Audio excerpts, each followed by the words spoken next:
गांधी जी ने अछूत को हरिजन कर दिया और उससे लोगों में बदलाव आया।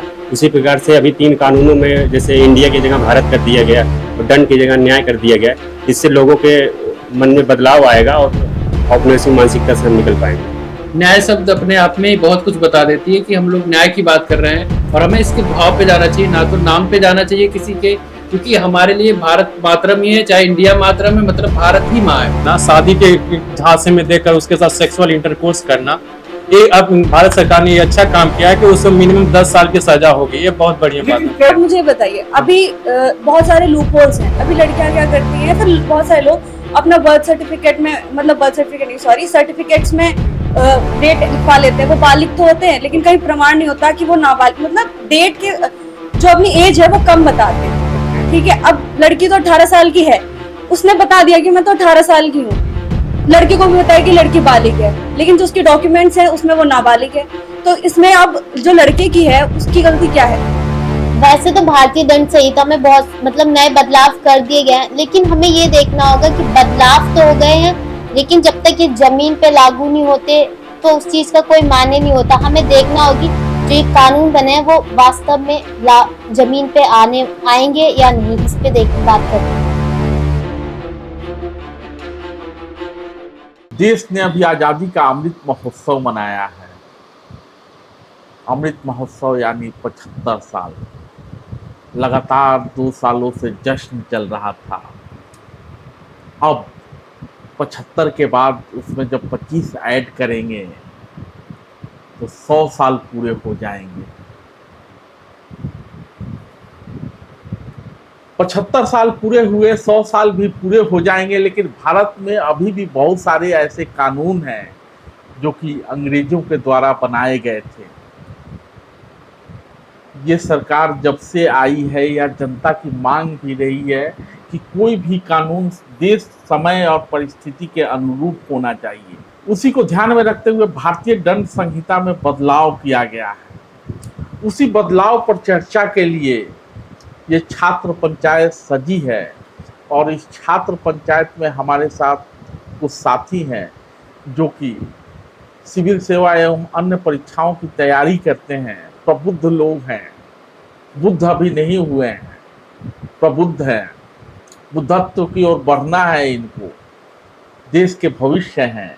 इनको भारतीय दंड संहिता में जो बदलाव है वो कैसा लग रहा है, क्या कमियां हो सकती हैं, क्या अच्छाइयां हो सकती हैं, क्या जरूरत थी, उस पर चर्चा के लिए हम लोग एकत्रित हुए हैं।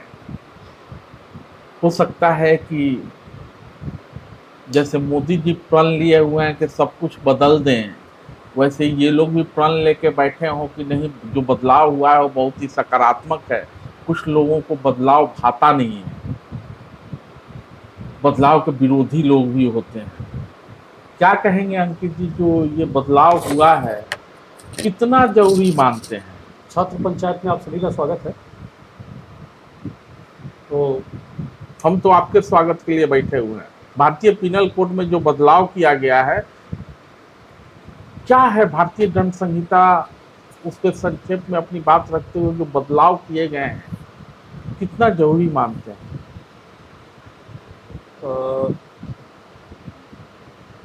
भारतीय दंड संहिता में समय समय पर बदलाव होता रहा है और इसकी ज़रूरत जो है जब भी समझ में आई, जैसे निर्भया कांड हुआ था दिल्ली में, उसके बाद पीएल शर्मा की कमेटी गठित की गई थी कि अपराधी अपराध करके सालों तक जेल में पड़ा रहता है। ठीक है, तो उस पर धीरे धीरे सुनवाई होती रहती है, वो मामला लटका रहता है। इसी को देखते हुए पीएल शर्मा की कमेटी जब गठित हुई तो उन्होंने अपनी रिकमेंडेशन दिया था गवर्नमेंट को।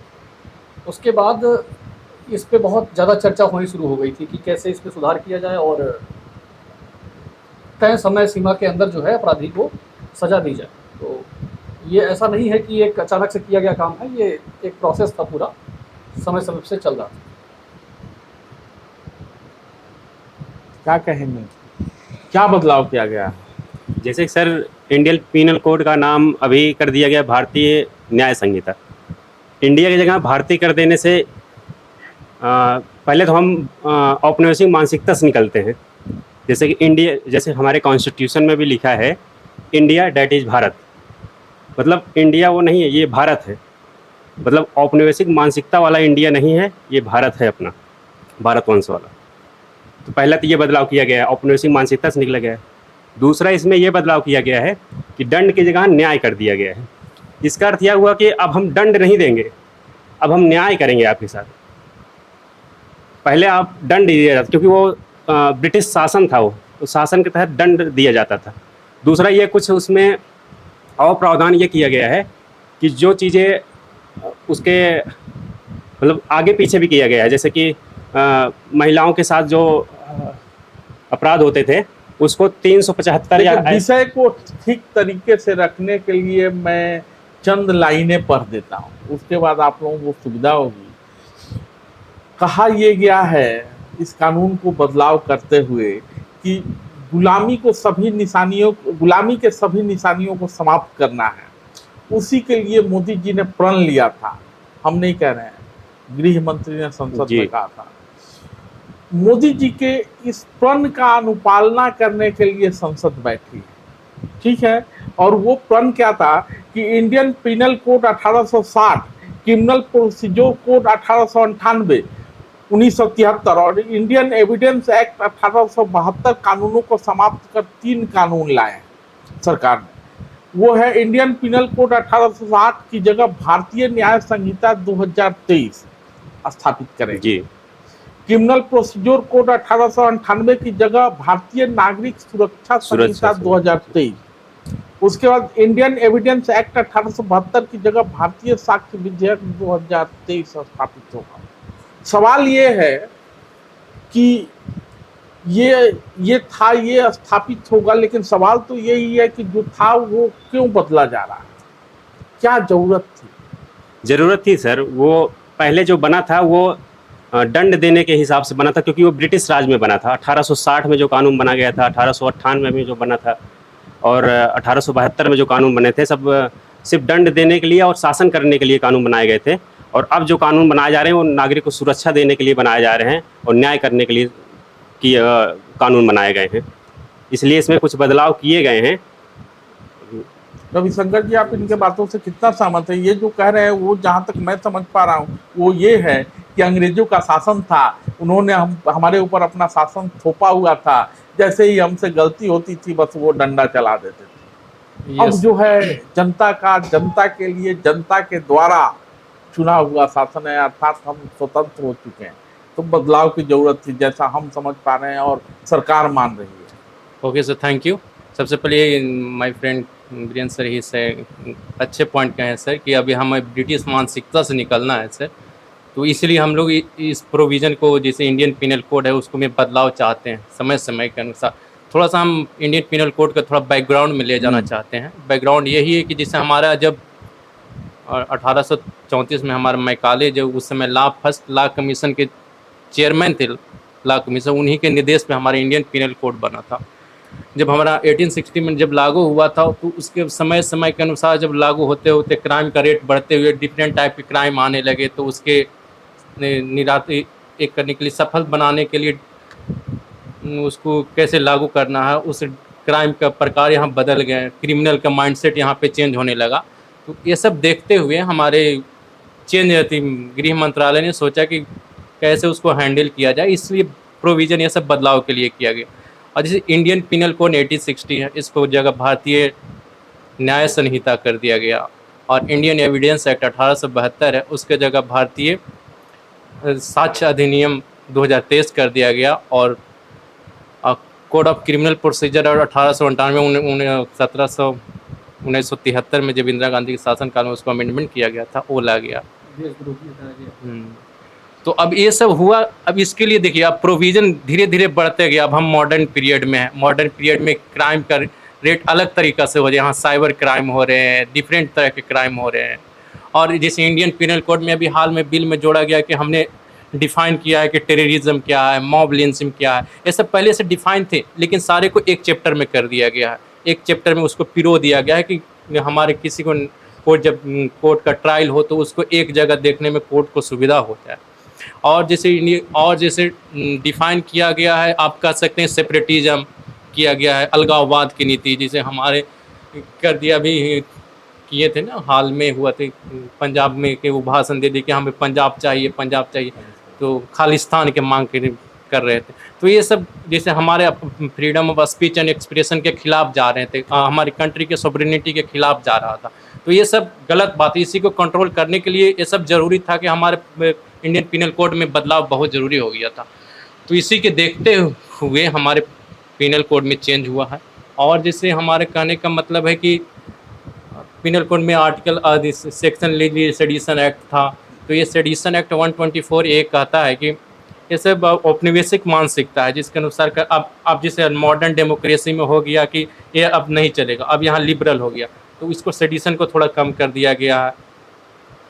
और कहा गया, और जैसे एविडेंस एक्ट में कहा गया कि अब जैसे पहले से हम रिकॉर्डिंग करते थे किसी चीज़ एविडेंस के लिए जो कोर्ट में एडमिसिबल है, तो अब मैकेनिकल चीज़ भी ये उसको फोटोकॉपी भी ये डॉक्यूमेंट ले सके, उसको कोर्ट में मतलब जमा कर रविशंकर सकते जी हैं। ये कहना चाहते हैं कि बदलाव समय की जरूरतों के अनुरूप किया गया है, जैसे जैसे नई चुनौतियां आई हैं उसी के अनुरूप बदलाव अपरिहार्य था। हाँ, बिल्कुल बिल्कुल, समय के अनुसार बदलाव सही है सर, लेकिन कुछ कुछ काम में भारत सरकार ने गलत कर दिए हैं सर।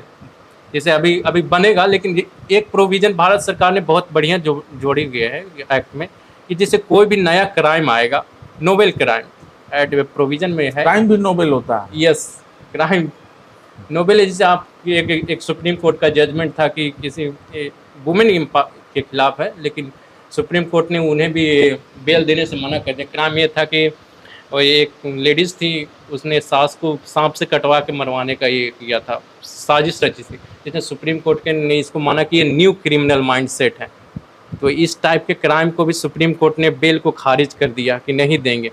तो इस टाइप के भी क्राइम, मैंने जो अपराध की विभिन्न प्रकृतियां हाँ, हो यस, सकती हैं, यस। प्रवृत्तियां हो सकती हैं, क्योंकि बहुत पुराना कानून पहले था और 75 साल बीत चुके हैं, और हम लोग को औपनिवेशिक मानसिकता से थोड़ा अलग आके सोचना भी है, बावजूद इसके हम अभी भी कॉमनवेल्थ के सदस्य बने हुए हैं। बिल्कुल बिल्कुल, यस सर, यस सर। क्या कहेंगे आप? वही सर, भाव बदलता है तो चीज़ें नहीं लगने लगती हैं, और सोच बदल गया तो नज़रिया बदल गया लोगों का। तो भारत सरकार एक नज़रिया देना चाह रही कि हम सज़ा नहीं दे रहे हैं, हम न्याय दे रहे हैं। अब ये कानून गरीबों का लग रहा है कि हम गरीबों का, या जो पीड़ित है, कि हम उन्हें न्याय देंगे। ये सज़ा देने का मतलब आपको मैंने क्रिमिनल मान लिया, अब आपने गलती किया या नहीं किया अच्छे पर से तो आप अपराधी हो नहीं गए।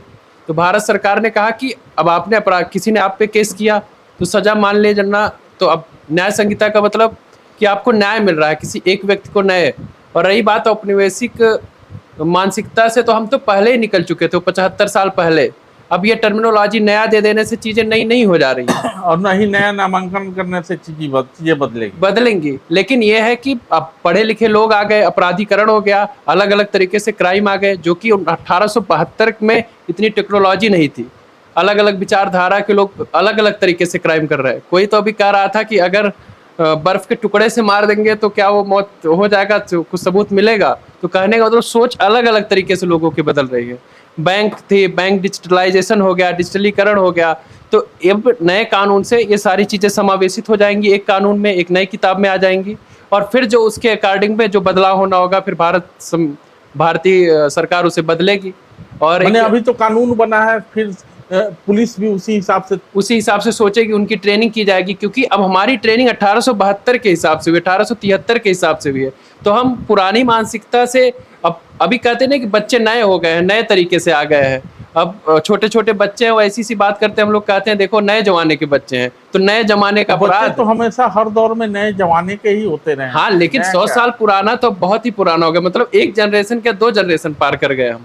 अब हमें कुछ ना कुछ नया बदलाव लाना हो, तभी तो हम जीवित हैं। हम अपने आप को बदलते रहते हैं। पहले मैं छोटा था तो मैं ऐसा क्या है कि भारतीय दंड संहिता में तो आप बदलाव करना चाहते हैं, लेकिन पुलिस सुधार पे चुप्पी साध लेते हैं? नहीं, पूरे सुधार में वो पुलिस सुधार की बात कर रहा हूँ। पुलिस सुधार में पुलिस को भी हम नई ट्रेनिंग देंगे ना, कि आप कैसे जनता के प्रति सचेत हो, जनता के प्रति लगाव हो। जैसे अभी हम बचपन में थे तो हमें यही पता था कि बच्चे को मारो, पीटो और सुधारो, और वो सुधर गया।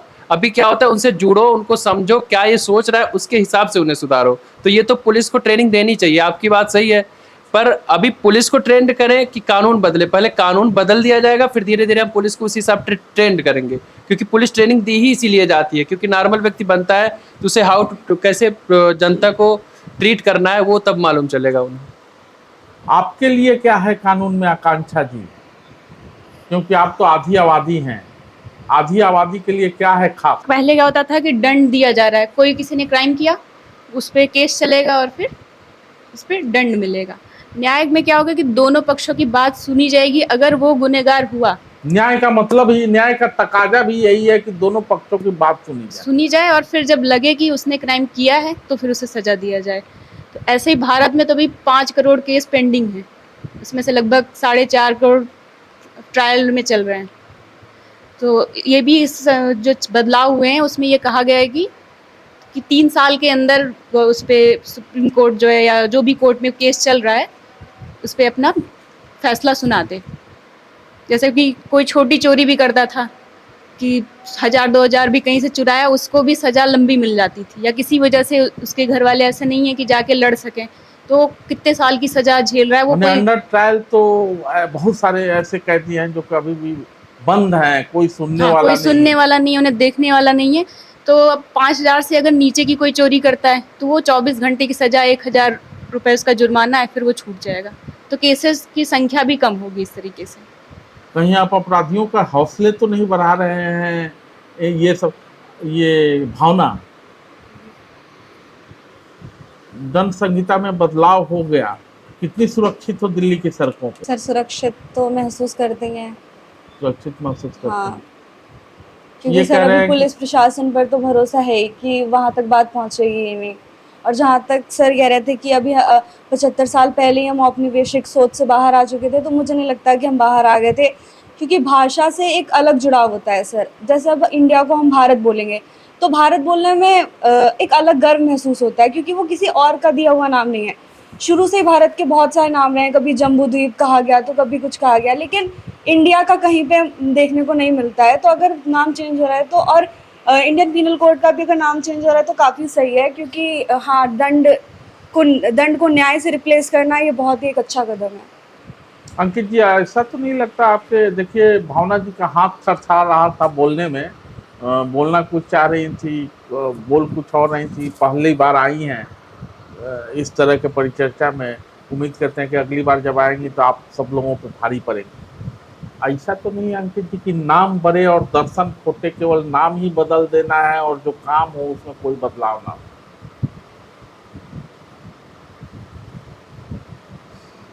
नाम में बदलाव जो है, नाम बदलने से जरूरी नहीं है, लेकिन फर्क तो पड़ता ही, फर्क पड़ता है, क्योंकि सिर्फ नाम ही नहीं बदला गया है, पूरे उसका जो दंड संहिता की प्रकृति ही बदल दी गई है पूरी तरीके से।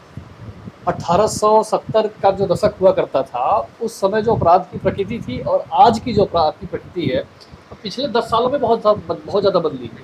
जब से मोबाइल हाथों में आया है सबके, ठीक है, तो और ये सोशल मीडिया कदाचार है, ये सब शब्द कहाँ सुनने को मिलते थे।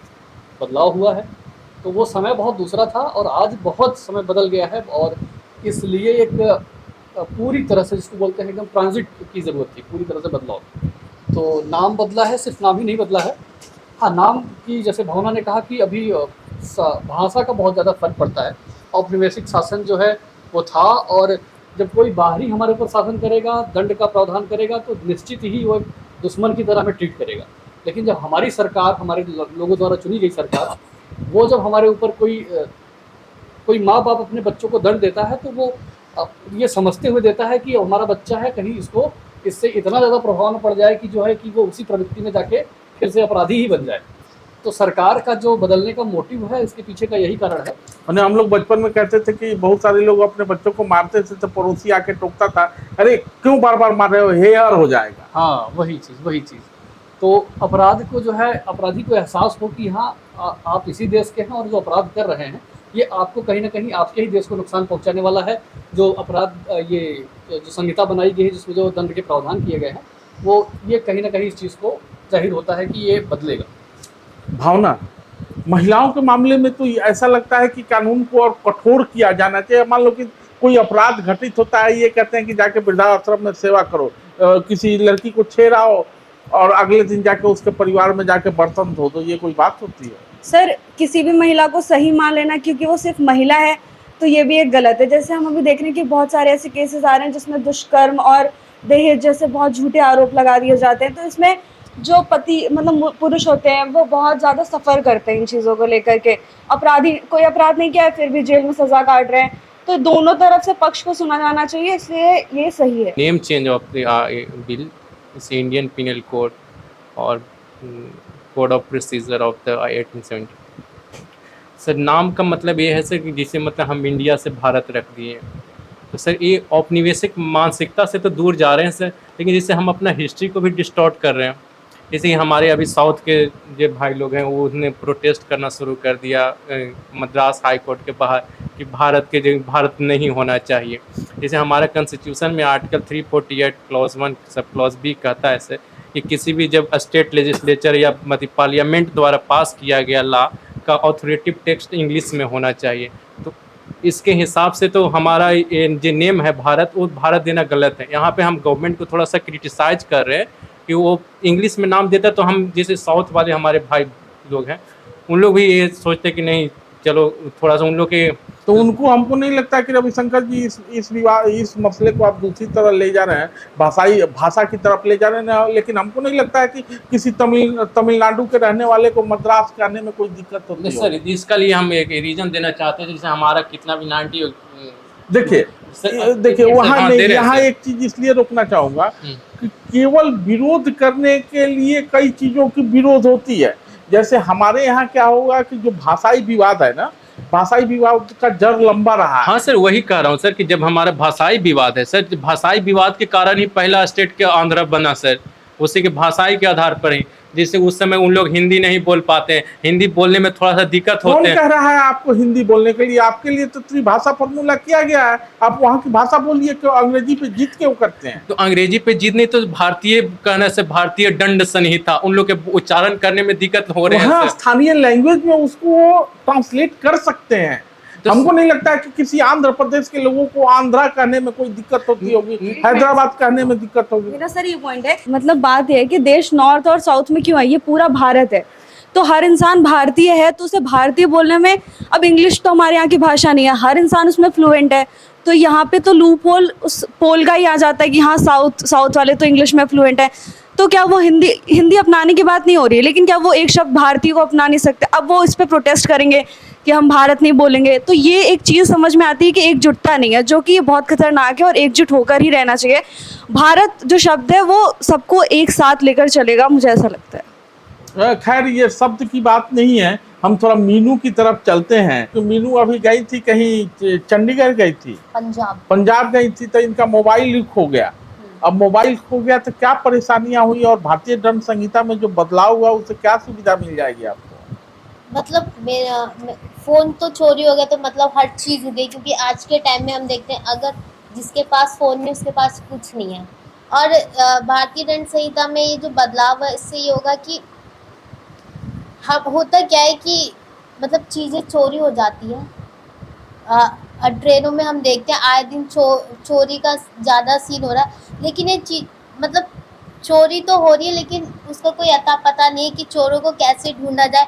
पुलिस यहाँ पे कोई कार्रवाई नहीं करती है, मतलब वो रिपोर्ट दर्ज करा लेती है लेकिन उसके ऊपर कोई कार्रवाई नहीं करती है, और ऐसे दिन ब दिन चोरियां बढ़ती जा रही है। लेकिन भारतीय दंड संहिता में तो ये प्रावधान किया गया है कि अब जब आप FIR दर्ज करते हैं तो डिजिटली सब कुछ दर्ज करना होगा। जब डिजिटली दर्ज करना होगा तो पंजाब में भले ही मीनू का फोन चोरी हुआ हो, हाँ, दिल्ली में रहती हो, लेकिन मिलने की संभावना बढ़ जाती है। तो ये तो अच्छा चीज हुआ। मिलने की संभावना कहाँ मिल रहा है, मतलब अब वहाँ चोरी हुआ है, हम यहाँ ऑनलाइन का मतलब ये होता है कि आपकी चीज कहीं भी चोरी हुई पूरी इंडिया में, आप कहीं भी रह के वहाँ पे अप्लाई कर। कितने दिन पहले चोरी हुआ था?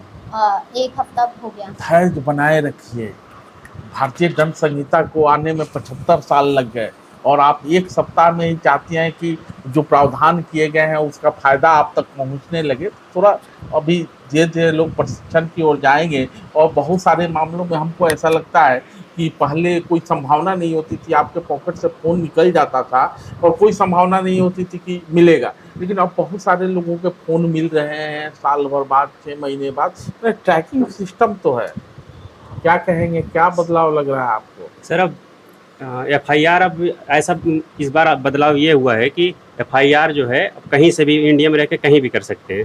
पहले होता था कि जहाँ से चोरी हुआ है वहीं जाके आपको FIR करना होता था।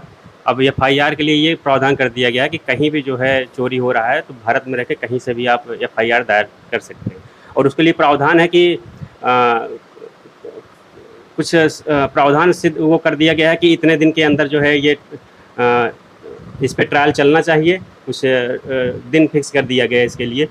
और भी इससे पेंडिंग केसेस जो हैं उससे भी निपटारा मिल, जैसे कि अभी कोर्ट में ये कर दिया गया कि 30 दिन के अंदर जो है फैसला कोर्ट सुनाएगी।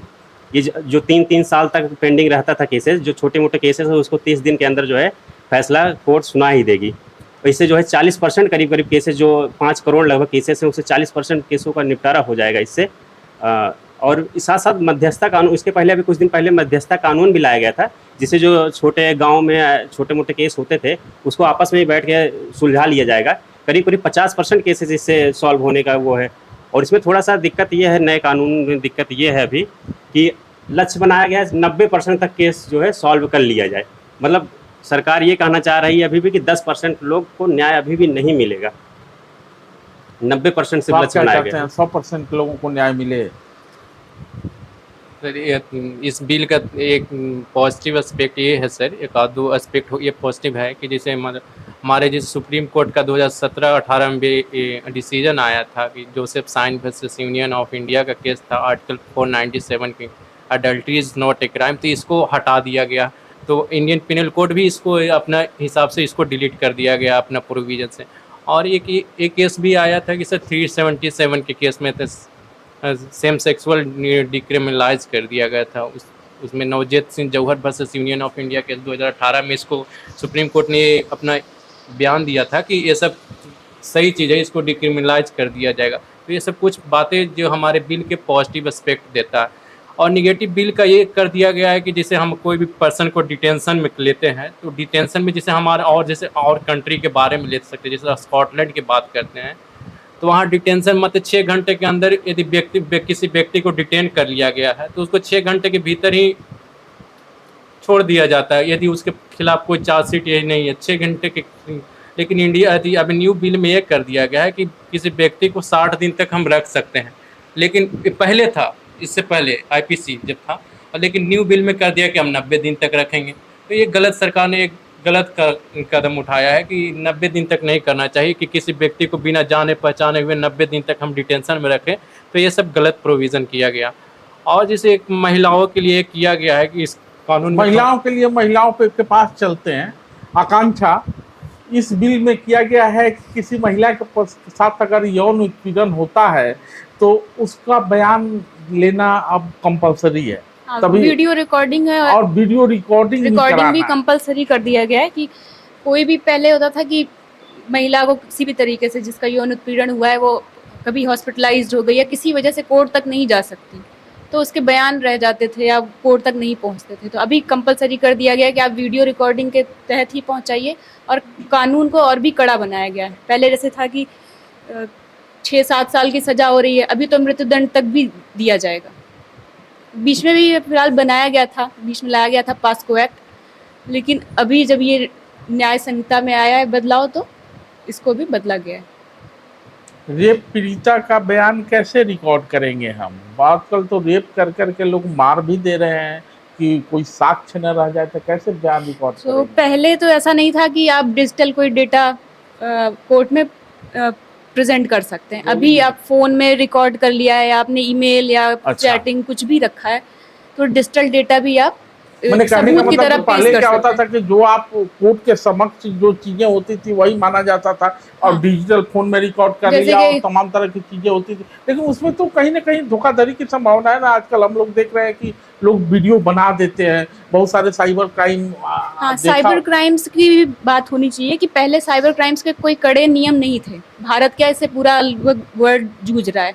अब इस पे भी नियम बनाए गए हैं कि उसके भी साइबर एक्सपर्ट्स होते हैं जो चेक करके ये बताएंगे कि इवन ये भी हुआ है कि अगर कोई घटना कोई किसी के लिए हो गई कि वो क्राइम किया हुआ है तो उस पर कंपलसरी किया गया है कि एक साइबर एक्सपर्ट या फॉरेंसिक एक्सपर्ट जाके वहाँ पे चेक करेगा कि वो चीज़ें सही हैं कि नहीं। तो प्रावधान तो किए गए हैं पर नई चीज़ें लागू हो रही हैं, नए नाम बदले गए हैं, तो कहीं ना कहीं दिक्कत भी सबको आएगी, चाहे वो रविशंकर जी, नई चीजें जब लागू होती हैं तो चुनौतियां भी होती हैं, स्वाभाविक है। धीरे धीरे जो लोग लागू कर रहे हैं वो भी सीखेंगे समझेंगे, जिनको पर लागू किया जाना है वो भी सीखेंगे समझेंगे, क्योंकि कोई भी नया चीज आता है, कोई भी नया बदलाव आता है तो न तो बदलाव को लागू करने वाले तैयार होते हैं, ना ही बदलाव जिनके लिए हो रहा है वो एक्सेप्ट कर पाते हैं। सर तो पहले जब बदलाव किसी चीज़ में होता है तो सिर्फ धीरे धीरे बदलाव होते हैं, सर थोड़ा थोड़ा बदलाव हो करके ही बदलाव किया जाता है जी। और जैसे जब पुलिस हमारे जब ये सब जब हमारे पूरे एक्ट बन जाएगी, तीनों जब बिल है, अभी तो सिर्फ बिल है, जब एक्ट बनेगी तो सारे राज्य में जाएंगे वापस। और हाँ सर, एक ये प्रॉब्लम है जो इंडिया जो हमारा ये सब्जेक्ट है सर, पिनल को प्रिजनर का सब्जेक्ट, ये हम कंकरेंट लिस्ट में, ठीक है। जैसे मतलब कोई भी अपना राज्य थोड़ा थोड़ा अपना रूल बना सकते हैं, जैसे प्रिजनर के केस में कि हम प्रिजनर रूल। प्रॉब्लम आप क्यों कह रहे हैं इसको? तो ये तो हमारे भारतीय लोकतंत्र की विशेषता है। नहीं, विशेषता जैसे मतलब दिया गया है ना सर, विशेषता भी दिया गया है, लेकिन जैसे ही हमारा कंकरेंट लिस्ट का सब्जेक्ट में कोई स्टेट सब्जेक्ट बना देता है, यदि उस पर बिल बनाता है और जब उस वही बिल सेम सेंटर बना देता है तो सेंटर वाला प्रिवेल कर जाता है स्टेट का। तो जब दो राज्यों का मामला होगा, जब दो राज्य एक ही विषय पर लड़ रहे होंगे तो सेंट्रल को तो अधिकार है ना, ये तो अच्छा बिल्कुल बिल्कुल एकदम अधिकार। लेकिन कभी कभी ऐसा भी हो जाता है ना कि स्टेट वाले कोई अच्छा रूल बना देते हैं। तो जैसे कहा गया है कंकरेंट लिस्ट में कि स्टेट वाले को हम मानेंगे ही नहीं। नहीं हाँ, वो किया गया है सर कि स्टेट वाले के मानेंगे, तब मानेंगे जब वो रूल हमारा प्रेसिडेंट से पास हो जाएगा, तब मानेंगे, तब सेंटर भी मान लेता है उस रूल को। जब कंकरेंट लिस्ट में जब कोई भी स्टेट सब्जेक्ट उसको बिल एक्ट पास करवाता है और तो उसको प्रेसिडेंट के पास परमिशन लेने के लिए भेजता है। जब प्रेसिडेंट मुहर मार जाता है तो वो एक्ट बन जाता है, पार्लियामेंट भी फिर उस पर काम नहीं कर पाता है। तो यही है सर। रविशंकर जी जो कह रहे हैं आपको समझ में आया, क्या कहना चाह रहे हैं वो? बिल्कुल, ये बात जो है वहाँ IPC और CRPC से सीधा जो है वो केंद्र राज्य विवाद पे चली गई। तो पहले तो बात कर रहे थे कि अभी आकांक्षा से बात करते हुए आपने पूछा था कि ये जो बदलाव है इसके बारे में कि इसमें और क्या खासियत है, जो मैं बताना चाहूँगा कि भारतीय साक्ष्य अधिनियम की बात हो रही थी। साक्ष्य अधिनियम में जैसे इन्होंने कहा कि डिजिटली जो है साक्ष्यों को वैलिड माना जाएगा। आपने कहा कि आजकल AI का ज़माना है और वीडियो जो है मॉडिफाई तरीके से बनाया जा सकता है, लेकिन हाँ उसका सरकार भी उसके लिए जागरूक है और उसमें जांच होती है, प्रक्रिया होती है कि वीडियो को वैलिड है, उसके साथ छेड़छाड़ नहीं हुई है, तो ये भी प्रावधान है कि उसको चेक किया जाएगा। और एक चीज़ और मैं बताना चाहूँगा, इसमें चर्चा में नहीं है वो चीज़ की, जैसे आप देखे होंगे हर स्टेशन, पुलिस स्टेशन के बाहर जो गाड़ियों की एक भीड़ लगी रहती है, जो पुरानी गाड़ियाँ एक्सीडेंट हो गया है वो सड़ रही वहाँ पे पड़े पड़े। उसकी हम जब देखते हैं तो हमें बड़ा आश्चर्य होता है कि यहाँ पे ये कार जो है कभी लड़ी होगी और इतनी सड़ गई है कि उसको मोर्चा पूरा खा के ख़त्म हो गई है, लेकिन अभी तक हमें ये नहीं दिखा कि उसका क्या निदान है, कैसे उसको निपटारा किया जाए, ये हमें दिखता नहीं था। तो बड़ा विवाद था। दिखता है वो, जैसे कहने का मतलब समय समय के अनुसार जो हमारा जुडिशियल सिस्टम है या इसके अंतर्गत कोर्ट है, ठीक है, कोर्ट का अलाव है कि समय समय के अनुसार उसको बोली लगाया जाता है कि गाड़ी किसी को जब नहीं लेने आता है तो उसको वही नहीं, कारण ये था कि वो जो गाड़ी थी एक्सीडेंट हुई है, जब तक उसका केस चलेगा तब तक वो वहाँ पड़ी रहेगी, ना उसकी नीलामी हो पाएगी। आखिर अगर ऐसा था तो वहाँ पे सड़ना नहीं चाहिए था उसका तो नीलामी हो जाना चाहिए। इसी पड़ाव पे ये बातचीत समाप्त करते हैं, क्योंकि ऐसा लगता है कि इसमें बहुत सारे बिंदु छूट गए, तो समय के साथ हम लोग एक डिबेट में इसको और लेंगे। लेकिन अंकित की बातों को ही और हो जाता हूँ कि कई चीज़ें जो परे परे जंग लग जाती हैं, जो ये हमारा भारतीय दंड संहिता, इंडियन पेनल कोड बहुत लंबे समय से चला रहा था, 75 साल हो गए थे, बहुत चीज़ें बदली हैं कानूनों में, उनके प्रावधानों में, उनको लागू करने के तौर तरीकों में जंग लग गए थे। तो उसी जंग को छुड़ाने की दिशा में यह प्रयास है। देखते हैं कितना पॉलिश्ड होता है और उस पॉलिश्ड किए हुए कानून का कितना फायदा आम जनता को मिल पाता है। धन्यवाद।